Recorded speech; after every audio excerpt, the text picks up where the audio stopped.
Usted va al supermercado o a Sam's y usted lo ve personificado el coronavirus en una fila que está de la puerta hasta el otro lado, por allá del otro lado. Impresionante eso. ¿Cierto o falso? Es normal que uno se prepare para momentos como estos, pero también hay que darle una oportunidad, ¿verdad?, al Señor de que obre en esa dirección y tener, sin dejar de hacer lo necesario, pero también confiar en nuestro Dios. Amén. De que Dios es un Dios bueno, es un Dios todopoderoso y nosotros confiamos en Él. Así que no le voy a hablar de coronavirus, mis amados, I'm sorry. Si ustedes pensaban que en esta mañana el tema era de coronavirus, no hay coronavirus en el tema, para nada en lo absoluto. Vamos a hablar del Señor. Amén. Sí. Así que vamos a compartir un poquito la palabra de Dios, de cómo Dios lleva a cabo su misión con instrumentos que Él ha escogido para que esa misión se cumpla. Y a pesar de que el enemigo trata de poner obstáculos en el camino, poner trabas, siempre Dios cumple su propósito. Y si Dios tiene algún plan contigo, mañana, no hay coronavirus que te toque hoy. Porque los planes de Dios no son atrofiados por el demonio. Cuando Dios tiene un plan contigo, lo lleva a cabo. El enemigo puede poner obstáculos en el camino, puede poner trabas, puede dilatar, pero Dios siempre cumple su misión. Así que yo te motivo en esta hora, no es el tema, pero te motivo a que tú confíes en el Señor. Pon tu confianza en el Señor y haz lo que ya se ha recomendado a través de la verdad, de los expertos en la salud, a través de los medios de comunicaciones, a través de nuestro gobierno también. No deje de hacer lo necesario, no deje de cuidarse, cuídese. Haga todos los preparativos necesarios para que usted se cuide, pero no deje de confiar en Dios. No saque a Dios de ese esquema, manténgalo allí en el centro, que sea el principal, para que entonces nosotros podamos dormir sin soñar que nos estamos muriendo por el coronavirus. Bien, amén, pueblo. Oramos entonces. Vamos a tener una palabra de oración. Cierren sus ojitos. Padre bondadoso, Padre querido, te invitamos en esta mañana que tú continúes con nosotros, que al abrir tu palabra, tu Espíritu Santo nos guíe y de alguna forma podamos encontrar esperanza en ella. Que podamos, Señor, encontrar fortaleza también y seguridad, porque tú eres nuestro Dios. Así que nos encomendamos una vez más en tu presencia para que tú nos guíes y, Señor, también nos dé la fortaleza necesaria para seguir hacia adelante. Gracias, Padre, en el nombre de Jesús. Amén y amén. Muy bien, abra su Biblia conmigo en el libro de Éxodo. ¿Cuál fue la lectura bíblica? La lectura bíblica de hoy, ¿recuerdan? Éxodo capítulo 3, verso. Vamos a leerlo. Vamos a recapitular el texto que fue nuestra lectura bíblica, Éxodo capítulo. De hecho, ¿de qué está hablando allí? Así rapidito. Vamos a tratar de hacer ambiente y así nos internalizamos un poco en el tema, ¿verdad? Y nos olvidamos un poco del ambiente. ¿De qué hablan esos dos textos? ¿Usted recuerda? ¿Habla de qué? Dígamelo así a viva voz, no se preocupe. Cuando Dios le hizo el llamado a Moisés. A ver, ¿para qué Dios le hizo el llamado a Moisés? Vamos a ver, ¿para qué Dios le hizo? ¿Por qué Dios quería hacerle el llamado a Moisés? Porque Dios tenía una misión, ¿cierto o falso? Ok, entonces vamos a hacer una diferencia entre lo que es la misión de Dios y Moisés, porque la misión no es de Moisés, sino que la misión es ¿de quién? Es de Dios. ¿Quién es Moisés dentro de la misión? El instrumento, solamente el instrumento. Pero la misión no es de Moisés, la misión es de Dios. Ahora yo pregunto, ¿cuál era la misión de Dios?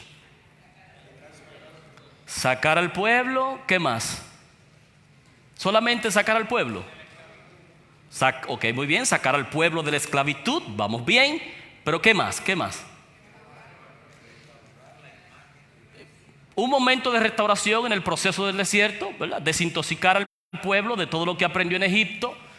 Un proceso de desintoxicación. El desierto en la Biblia para Dios es eso, un proceso de preparación, ¿verdad? Muy bien, pero ¿cuál era el objetivo final de la misión de Dios? Llevarlo a la tierra prometida. Ahí estamos. Llevarlo a la tierra prometida. Entonces estamos claros que la misión es de Dios, no es de Moisés. Moisés es el instrumento y Dios quiere sacar al pueblo de Egipto, llevarlo en la trayectoria del desierto completo, ¿verdad? E introducirlo en la Canaán terrenal. Esa es la misión de Dios. Y para eso entonces Dios buscó a un instrumento para llevar a cabo su misión. Y es aquí lo que, ¿verdad?, lo que menciona mayormente los textos que nosotros leímos en el verso 9 y 10 del clamor que vino del pueblo. Pero vamos a recapitular un poquito, vamos a repasar un poquito el nacimiento de Moisés. Capítulo 2, verso 1. Éxodo capítulo 2, verso 1 dice el texto: un varón de la familia de Leví fue y tomó por mujer a una hija de Leví, la que concibió y dio a luz un hijo, y viéndolo que era, ¿cómo dice el texto? Hermoso, le tuvo escondido 3 meses. Pero no pudiendo ocultarle más, dice el verso 3, más tiempo, tomó una arquilla, subraya esa palabra allí que es interesante, de juncos, y la calafateó con asfalto y brea, y colocó en ella al niño, y lo puso en un carrizal a la orilla del río. Es decir, preparó, hizo todos los preparativos y colocó al niño allí, y entonces lo colocó en el río. ¿En qué río era ese? ¿Recuerdan? El río Nilo. Muy bien, lo colocó allí en el río Nilo. ¿Por qué la madre de Moisés está haciendo eso? Si nosotros leemos el contexto del capítulo 1, usted va a notar algo interesante, que el faraón que surgió, dice el texto, que no conocía ¿a quién? A José, dijo esto: este pueblo está creciendo y es mucho. Para que el pueblo no se fortalezca y se una y entonces se vaya en contra de nosotros, vamos a someterlos, vamos a eliminarlos, vamos a tratar de suprimirlos, vamos a tratar de mantenerlo allí, de que no se multipliquen ni que crezca el pueblo. Y entonces se trabajó en un plan estratégico, maquiavélico y satánico. ¿Cuál fue el plan? Mandar a matar ¿a quiénes? Inclusive, si una mujer estaba por dar a luz, ya las parteras tenían instrucciones de que si era varón, ¿qué cosa? Muerto. Una forma de controlar. Recuerde, este fue un líder de una nación implementando una estrategia para tratar de mantener un control. Deshacerse de todas esas personas que podían en algún momento convertirse en una amenaza para la nación. Y entonces se efectuó ese plan. Pero Dios tenía otro plan, ¿cierto o falso? Cuando nosotros vemos, por ejemplo, en lo que pasó con la historia de Moisés, lo coloca en esa arquilla. En esa arquilla. Moisés en esa arquilla no fue devorado por los cocodrilos del Nilo, pero pudo haber sido devorado por los cocodrilos del Nilo, ¿cierto o falso? Pero no. Y ahora yo me pregunto, ¿por qué los cocodrilos no le hicieron caso a esa canastilla o a esa arquilla? ¿Por qué la pasaron por alto? No le prestaron atención. ¿Será una casualidad? ¿O hay alguien más grande que el faraón que está detrás del destino de aquel que va dentro de esa arquilla? Hay un ser más grande que el hombre que está tratando de tomar el control y que está tratando de someter a la nación, que tiene el control absoluto general de lo que está sucediendo allí. De hecho, la arquilla no se viró y Moisés se ahogó. Tampoco. Fueron riesgos, ¿verdad?, que corría allí. No se murió de hambre. Y si usted nota la narración del texto, el niño comienza a llorar cuando está cerca de las personas que pueden, ¿qué cosa? Escucharlo. escucharlo. Dios lo aguantó. De hecho, tampoco cayó en manos comunes, en cualquier mano podríamos decir, sino que cayó en las manos, ¿cómo? Que debían caer. Entonces, usted se pone a evaluar eso. El destino de Moisés en esta arquilla era un destino casual, por la casualidad, o había un ser detrás de todo eso allí. Dios tiene un plan. Dios anda buscando un libertador. Y aún la hija de Faraón, cuando vio a Moisés que lo sacó, ni ella se estaba dando cuenta que se estaba convirtiendo en un instrumento para salvar al libertador de una nación completa. Dios usó a una mujer, a una egipcia, para esto. Y entonces uno dice, bueno, si Dios estuvo detrás de todo esto, entonces Moisés era seguro de que podía cumplir la misión de Dios. ¿Cierto o falso? Si tú estás dentro de los planes del Señor, si Dios tiene un plan contigo y Dios quiere que tú cumplas algo, Dios va a hacer todo lo posible de que eso se cumpla. No importa lo que pase. Fue la misma experiencia de Pablo, ¿cierto o falso? Dios le dijo a Pablo, tú vas a ver al César. Vino una tormenta y desbarató el barco completo, pero el ángel le dijo, tranquilo, que tú vas a ver al César. Llegó a la aldea, lo mordió una serpiente venenosa y todos los aldeanos esperaban que muriera, pero tú vas a ver al César. Eso fue lo que Dios le dijo, ¿cierto o falso? Así que no había serpiente venenosa, no había catástrofe, no había nada que impidiera que eso se cumpliera, porque ya Dios dijo, tú vas a ver al César. Dios había escogido a Moisés como el libertador de la nación y no podía haber nada en esta tierra que impidiera eso. Ahora me llama la atención que la palabra tebat, que es la que se utiliza para arquilla, solamente se utiliza 2 veces en la Biblia. Bueno, se utiliza más, pero dentro de un contexto, por ejemplo en el contexto de Génesis 6, 7, 8, 9, donde se habla del arca de Noé. La palabra tebat se utiliza para el arca que se construyó para salvar a la humanidad en ese entonces.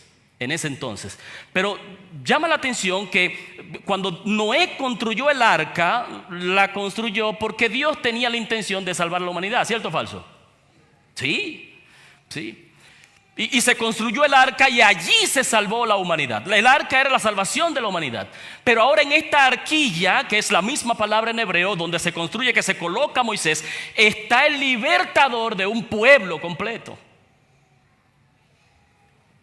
Y no importa las cosas que estén pasando fuera, el que está dentro está seguro.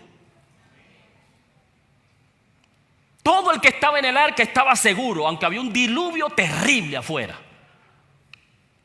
Y aunque adentro del arca estaban los tigres, los leones, los osos, todos esos animales estaban dentro, pero estaban seguros. Así que si usted quiere inventar de que salir porque hay un tigre aquí adentro, pues allá afuera hay un diluvio.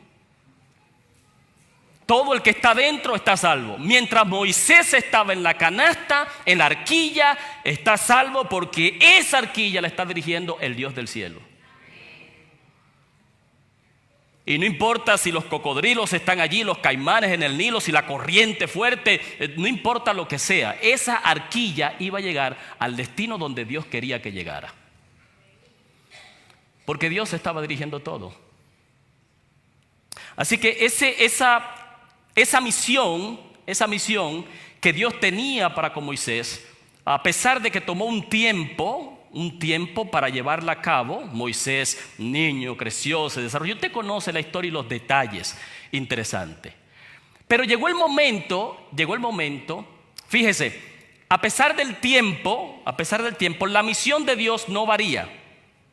La misión de Dios sigue intacta. Dios necesita sacar al pueblo de Egipto y llevarlo a la Canaán terrenal. Eso sigue allí.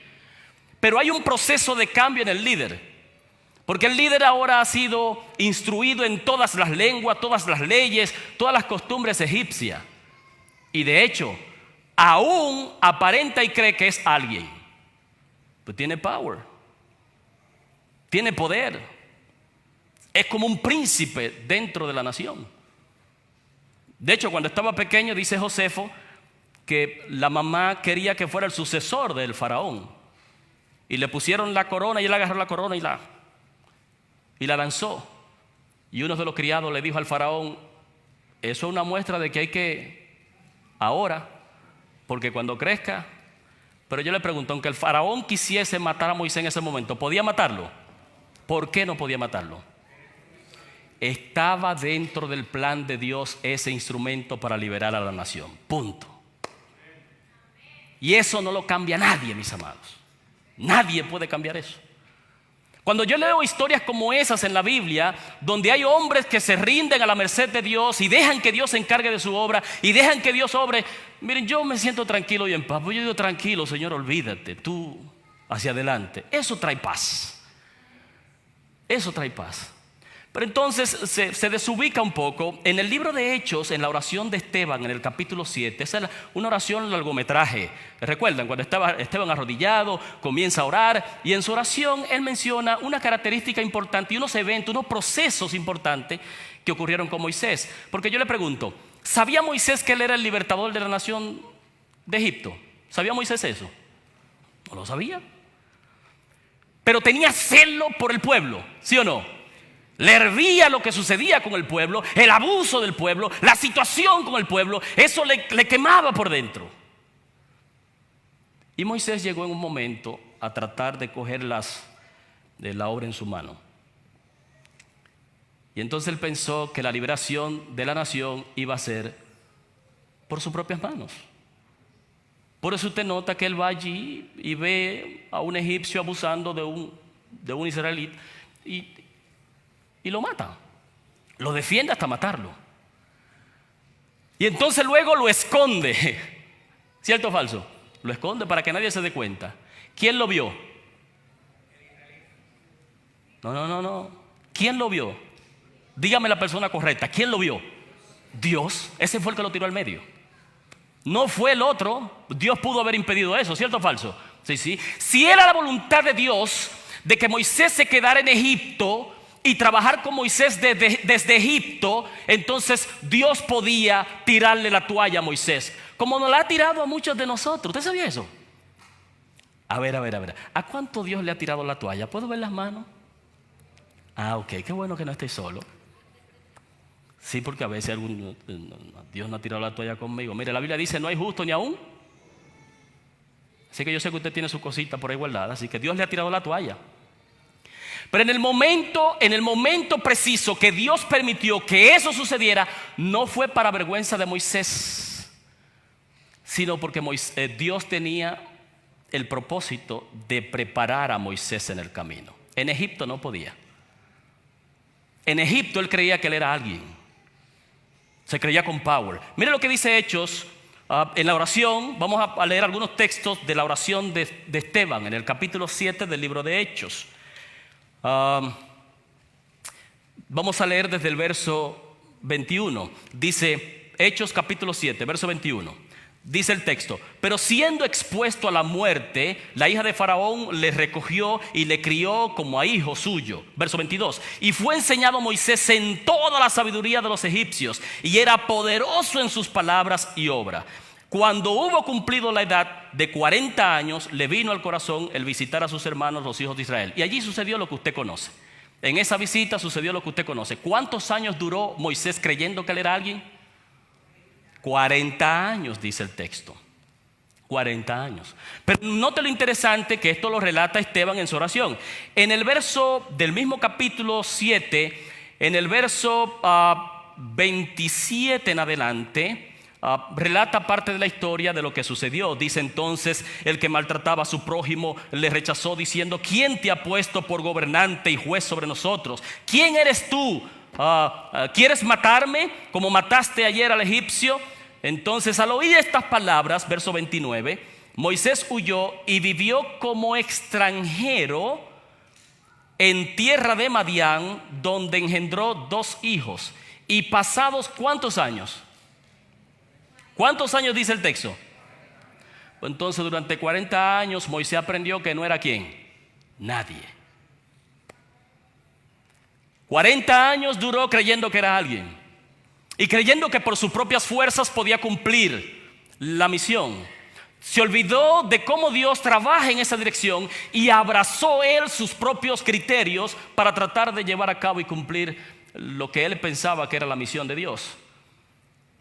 Pero Dios lo sacó y 40 años duró reconociendo que no era nadie. ¿Usted recuerda cuál fue el primer rey de Israel? ¿Recuerda quién fue? Saúl, muy bien. Usted recuerda que cuando Saúl desobedeció a Dios, Samuel vino donde él y le dijo: ¿Cómo tú no te acuerdas que cuando tú andabas por allá pastoreando las ovejitas, detrás de las burras y esas cosas?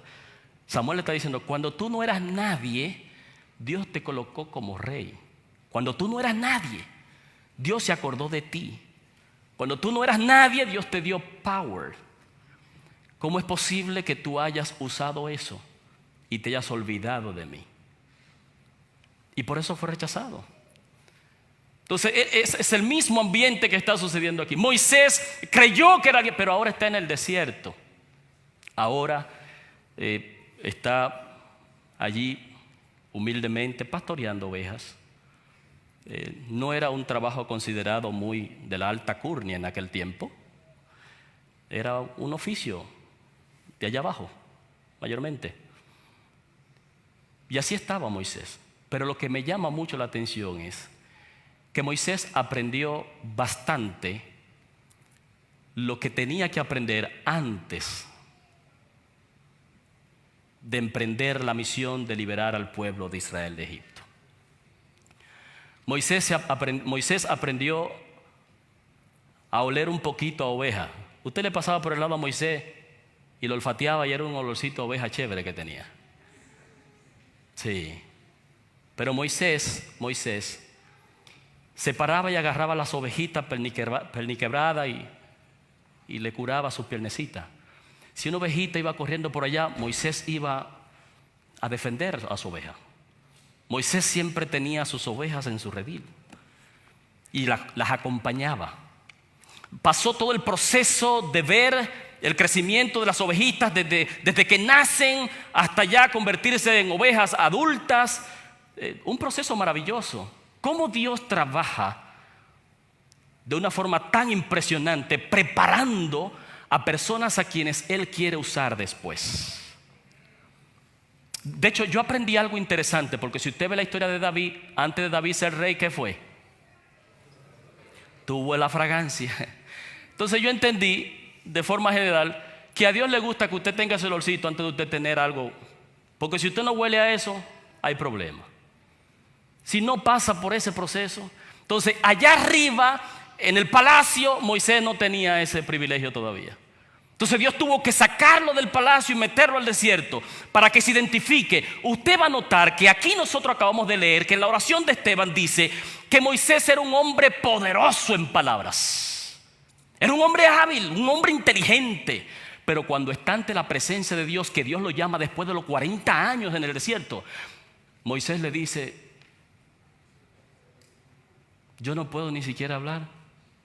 Yo no tengo palabras. ¿Cómo yo me voy ante el faraón? Se consideraba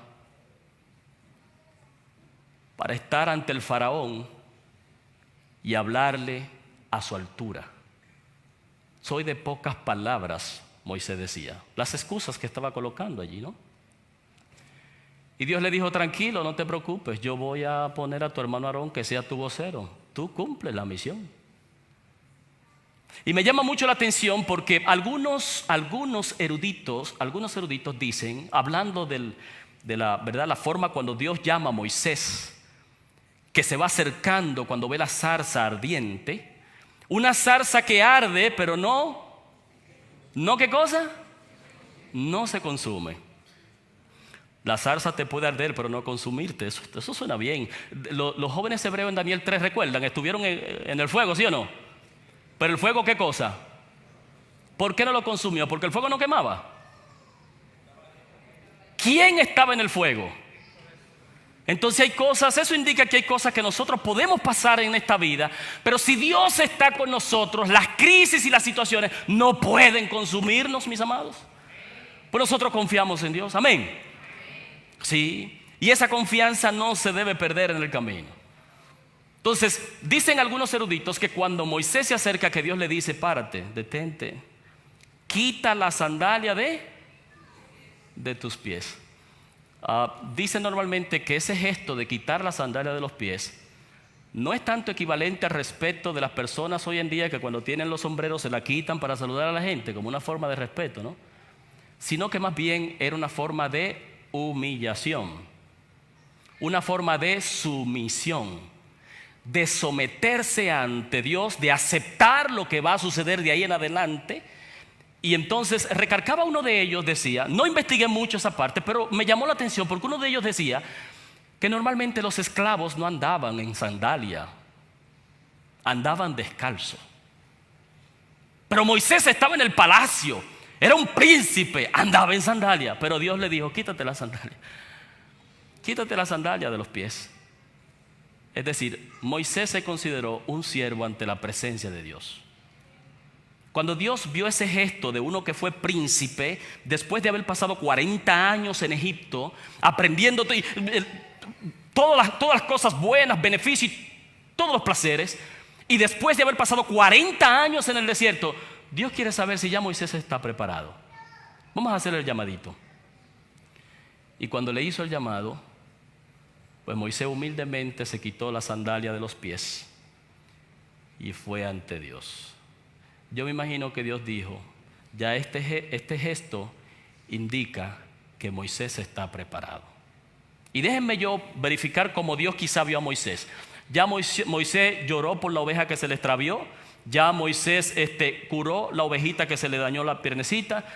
Ya Moisés se levanta de madrugada a ver qué pasa con las ovejas. Ya Moisés se identifica con el pueblo. Ya Moisés sufre por las ovejas. Ya ahora está preparado. De hecho, si usted lee toda la historia de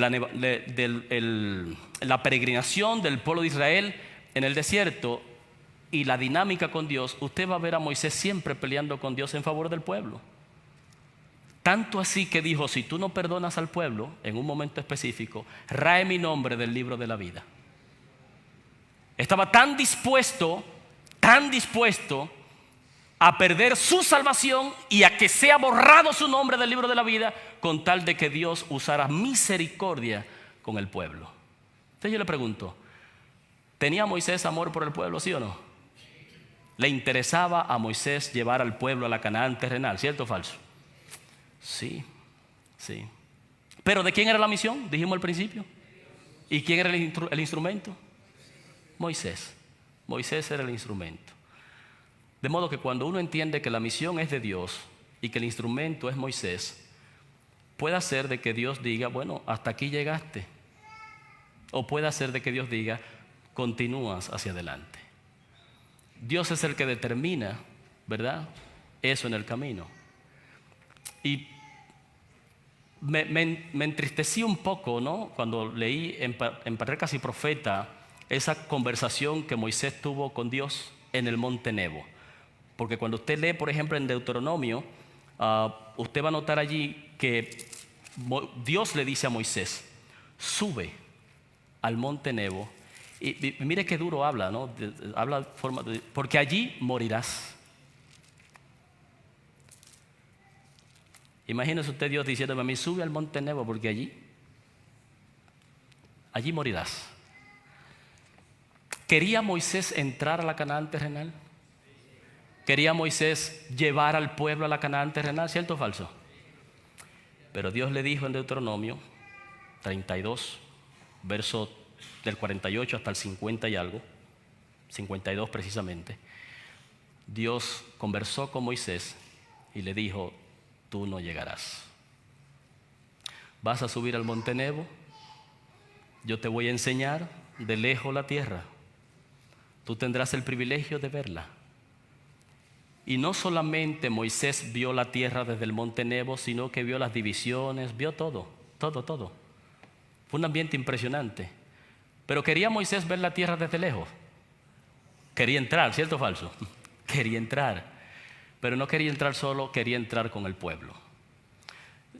La Biblia no manifiesta mucho la tristeza de Moisés allá, pero se sobreentiende que estaba bien triste por lo acontecido, de que hasta allí llegó su jornada, aunque tenía un deseo enorme de llevar al pueblo a la Canaán terrenal. Pero Moisés tenía una confianza en que él sabía que Dios ya se había provisto de otro instrumento para seguir hacia adelante. Amén, mis amados. Recuerden que la misión es, y Moisés es, y la misión tiene que ver con llevar al pueblo a la Canaán terrenal. Yo recuerdo que en Éxodo, en el capítulo 17, del verso 8 en adelante, usted va a notar allí que fue la primera guerra que tuvo Israel contra Amalek. O voy a invertirlo, Amalek con Israel, porque Israel no peleó, peleó Amalek. Israel no le hizo nada. Simple y llanamente Israel estaba pasando y Amalek dijo, vamos a atacar, y lo atacaron. Y comenzó la guerra allí. Van a notar algo interesante, que es que Moisés, como principal líder de la nación, del pueblo, que acaba de salir de Egipto, que va en camino hacia la Canaán, Moisés, tan prontamente el ataque sucede, hay una reunión rápido. Y allí Moisés cuenta con algunos líderes a su lado, que siempre estuvieron con él mano a mano. De hecho, yo creo que usted sabe los nombres de ellos. Vamos a ver, ¿cuáles son esos nombres de algunos de esos líderes? Aarón, Josué, Caleb, Ur, ¿verdad? Son las personas relevantes allí en la historia, porque son los nombres que se mencionan continuamente con Moisés. Y me llama mucho la atención de que en ese momento preciso, Moisés, como símbolo, como líder principal, como instrumento que Dios había escogido para cumplir esta misión, el símbolo era que mientras Moisés tenía la mano en alto, el pueblo prevalecía. Y cuando Moisés bajaba las manos, entonces Amalek prevalecía. Y los líderes que estaban al lado de Moisés en la cumbre notaron eso. Yo le pregunto, ¿por qué Moisés bajaba las manos? El texto dice que se cansaba. Y los líderes que tenía alrededor, ¿se dieron cuenta de eso? ¿Sí o no? Y los líderes dijeron, vamos a colocar una piedra, vamos a permitir que Moisés se siente, vamos a sostenerle el brazo arriba, mientras Josué está abajo, peleando con el pueblo, para que el pueblo tenga la victoria. ¿Y quieren una buena noticia? El pueblo obtuvo la victoria. De la única forma que el pueblo pudo tener la victoria fue porque el liderazgo estaba ¿cómo? ¿Cómo estaba el liderazgo? Unidos. Todos habían entendido la misión. Todos habían entendido el propósito de su existencia en ese momento preciso. Y por eso yo entiendo que Moisés, en el momento indicado, cuando estuvo allí en el monte Nebo, a pesar de que Dios le había dicho, hasta aquí llegaste, pensaba en los líderes que estaba dejando atrás, diciendo, el pueblo va a llegar, el pueblo va a llegar. Porque hay buenos líderes comprometidos en la misión que van a llevar a cabo lo que ya Dios ha establecido y van a entrar a la Canaán terrenal. ¿Y quieren otra buena noticia? El pueblo entró en la Canaán terrenal. Porque los instrumentos son simple y llanamente instrumentos, pero Dios es el dueño de la obra y de la misión. Y la misión de Dios llegó a cumplirse porque hubo instrumentos dispuestos a servirle al Señor. Así que, mis amados, hay algunas líneas que quiero resaltar de todo esto que hemos conversado hasta ahora. Número 1, si tú estás en el arca, tranquilo, que a pesar de que haya un terremoto fuera del arca, Dios está aquí. Dios ha prometido, las promesas de Dios están allí la Biblia completa. Son 31.175 promesas que tiene la palabra del Señor. Y todas son para aquellos que la proclamen en gran manera. Y dentro de esos estamos nosotros también.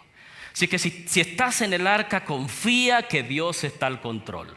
No te traiga temor ni desánimo las cosas que pasan afuera. Aférrate más al Señor y dejemos que Dios se encargue de nuestro destino. Amén, mis amados. Punto número 1. Punto número 2, entendamos que cada uno de nosotros, antes de Dios usarnos como instrumentos poderosos del Señor, debemos ir humildemente ante la presencia de Dios como siervos sumisos a la misión de Dios. Algo muy importante que debemos tener en cuenta. Número 2. Número 3. Dios no depende de nuestras capacidades, ni de nuestra intelectualidad, ni de nuestro poder de cualquier forma para cumplir su misión. Lo único que a Dios le interesa es que usted y yo estemos dispuestos a cumplirla, bajo sus parámetros, bajo su dirección, y entonces Él guiará nuestros pasos donde quiera nosotros vayamos. Amén. Y número 4, la misión de Dios para contigo se va a cumplir, sí o sí. Y no hay nada en esta tierra que pueda interrumpir eso. Dios tiene un plan contigo, Dios tiene un plan con su obra, Dios tiene un plan con su iglesia, y Dios va a cumplir ese plan, sea conmigo o sin mí, sea contigo o sin ti, pero Dios va a cumplir su misión. Amén, mis amados. Pero lo interesante, y con esto cerramos, es que la misión de Dios, Dios quiere cumplirla no sin ti, sino contigo. Dios cuenta contigo para que esto sea efectivo, para que nosotros, a Dios no le interesa solamente usarnos como instrumentos, sino que dentro del cumplimiento de la misión está también nuestra salvación en Cristo Jesús. Por eso fue la insistencia tanto con Jonás, buscándolo, Jonás, una misión, quiero salvar a Nínive, pero el instrumento está descarriado. Y había más profetas que Dios pudo haber usado en el tiempo, pero a Dios le interesaba a Jonás, porque no era simple y llanamente usarlo como instrumento para salvar a Nínive, sino que dentro de la misión de salvar a Nínive estaba la salvación del propio profeta. Por lo tanto, cuando Dios nos llama para servirle, no solamente es porque quiere usarnos, sino porque también quiere salvarnos. Amén, mis amados. ¿Cuántos en esta mañana quieren decirle al Señor: Señor, yo estoy dentro del arca, hay muchas cosas que pasan fuera, pero tengo la seguridad de que tú estás conmigo? Hay muchas cosas inciertas que yo puedo ver de aquí en adelante, pero por la fe y por tu gracia confío en tus promesas maravillosas en tu palabra. Hay preocupaciones que me azotan, pero entiendo que ya yo te entregué mi vida y que tú tienes el control de ella. Por lo tanto, cada paso que yo dé en esta tierra, que sea dirigido por ti. ¿Cuántos quieren decirle eso al Señor en esta mañana? ¿Puedes colocarte en pie? Quiero tener una palabra de oración contigo.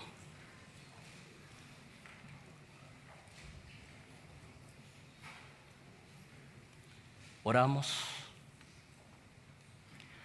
Cariñoso Padre que estás en los cielos, oh Señor, gracias infinitas te damos por habernos escogido entre tantas personas para formar parte de tu obra maravillosa y de tu misión en esta tierra. Gracias, Señor, por confiar en nosotros.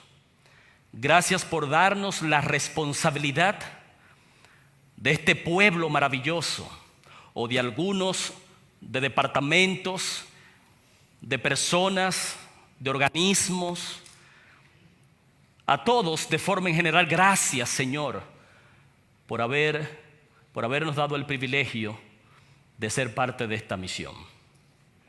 Queremos confiar en tus promesas, queremos afianzar nuestra fe en ti y saber, Señor, que no importa lo que nos depare el futuro o el mañana, nosotros confiamos que tú estás al control. Gracias por tu protección y gracias por todo tu cuidado. En el nombre de Jesús. Amén y amén. Iglesia, que Dios te bendiga.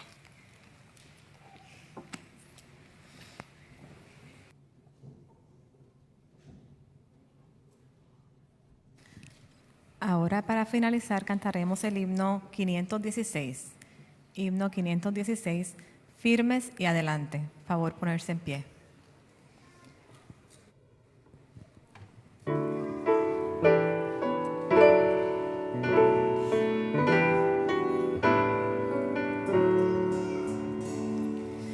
Firmes y adelante, muestres de la fe, sin temor alguno, que Jesús nos ve. Jefe soberano, Cristo al frente va, y la bella es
Hermanos, esta mañana, recordando a las directrices de la Iglesia Adventista y de los expertos en la salud, les recordamos a todos al salir, saludarnos con una sonrisa. Igual, el pastor les desea un lindo y bendecido sábado. Él no estará en la parte del frente, pero sí les desea lo mejor para ustedes. Que Dios los bendiga. Y los quiero dejar con este pensamiento, esta promesa en esta mañana. Esta promesa se encuentra en Éxodos 23:25 y dice: adora al Señor tu Dios y Él bendecirá tu pan y tu agua. Yo, tu Dios, apartaré de ustedes toda enfermedad. Oremos. Amantísimo Padre, Dios nuestro, te agradecemos por tus bendiciones. También, Señor, confiamos en cada una de tus promesas. En esta mañana, Señor, te pido que tú bendigas a cada uno de los miembros aquí que se encuentran y a los que no han podido llegar. Que tu mano esté sobre cada uno de ellos durante este día y esta semana, Señor. Que tu bendición, tu protección y tu sanidad esté con cada uno de ellos. En el nombre de Cristo Jesús. Amén. Feliz sábado a todos.